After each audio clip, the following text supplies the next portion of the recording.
హైదరాబాద్ను విశ్వనగరంగా చేస్తామని ముఖ్యమంత్రి రేవంత్ రెడ్డి తెలిపారు. వచ్చే 10 ఏళ్లలో భాగ్యనగరాన్ని మరింత అభివృద్ధి చేస్తామని అన్నారు. గోపనపల్లి ఫ్లైఓవర్ను సీఎం రేవంత్ రెడ్డి ఈ రోజు శనివారం ప్రారంభించారు. ప్రారంభోత్సవంలో మంత్రులు కోమటిరెడ్డి వెంకటరెడ్డి, శ్రీధర్బాబు, డిప్యూటీ మేయర్ మోతి శ్రీలత, ఎమ్మెల్యేలు, ఎంపీలు, ఎమ్మెల్సీలు హాజరయ్యారు.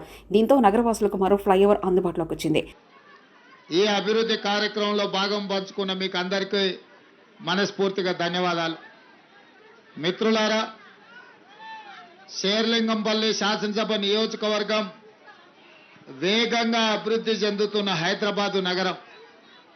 ఈ ప్రాంతంలో ఫ్లైఓవర్లు కానీ, రోడ్ల వెడల్పు కార్యక్రమం కానీ, చెరువులను కబ్జాల నుంచి కాపాడడం వల్ల కానీ, ఔటర్ రింగ్ రోడ్డుకు అనుసంధానం చేసే రేడియల్ రోడ్స్ వల్ల కానీ మన ప్రాంతం వేగంగా అభివృద్ధి చెందాల్సిన అవసరం ఉన్నది.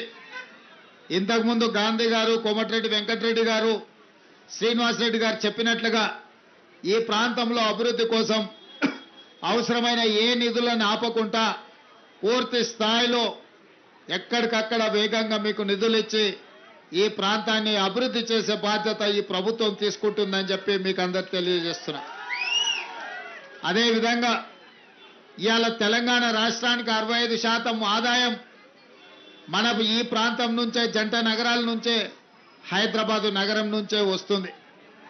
ఇతర జిల్లాలు, ఇతర రాష్ట్రాలు, ఇతర దేశాల నుంచి ఇక్కడ ఉద్యోగ ఉపాధి అవకాశాలకు లక్షలాది మంది వచ్చి ఈ ప్రాంతంలో స్థిర నివాసం ఏర్పరచుకుంటున్నారు అని అంటే ఈ ప్రాంతం ముఖ్యంగా ఎక్కడి నుంచి ఎవరు వచ్చినా హక్కున చేర్చుకొని ఉండడానికి, ఉద్యోగ ఉపాధి అవకాశాలు చేసుకోవడానికి మీరు సహకరిస్తున్నారు కాబట్టి ఈరోజు నగరం వేగంగా విస్తరిస్తున్నది. మన ప్రాంతంలో ఎక్కడి నుంచి ఎవరు వచ్చినా వాళ్ళకి ఇక్కడ అవసరమైన ఉద్యోగ ఉపాధి అవకాశాలు మనం కల్పిస్తున్నాం.